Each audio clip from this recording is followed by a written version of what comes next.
એક મોટા સમાચાર સામે આવી રહ્યા છે। બ્રેકિંગ ન્યૂઝ લીંબડીથી મળી રહ્યા છે। લીંબડીમાં વીજ ટ્રાન્સફોર્મરમાં આગ ભભૂકતા અડધા શહેરમાં 6 કલાક વીજ પુરવઠો ખોરવાયો હતો। ગુરુવારે મોડી રાત્રે આનંદ પાર્ક સોસાયટીમાં સમસ્યા સર્જાઈ હતી।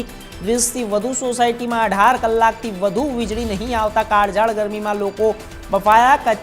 કચેરીનો ફોન પણ બંધ આવતા લોકોમાં આક્રોશ। લીંબડીમાં અચાનક જ આનંદ પાર્ક સોસાયટીમાં ગત મોડી રાત્રે વીજ ડીપીમાં આગ ભભૂકી ઉઠતા અફરાતફરીનો માહોલ મચી ગયો હતો। વીજ ડીપીમાં આગના કારણે લીંબડી શહેરના અડધા વિસ્તારમાં 6 કલાક જ્યારે 20થી વધુ સોસાયટીઓમાં 18 કલાક સુધી વીજ પુરવઠો ખોરવાઈ ગયો હતો।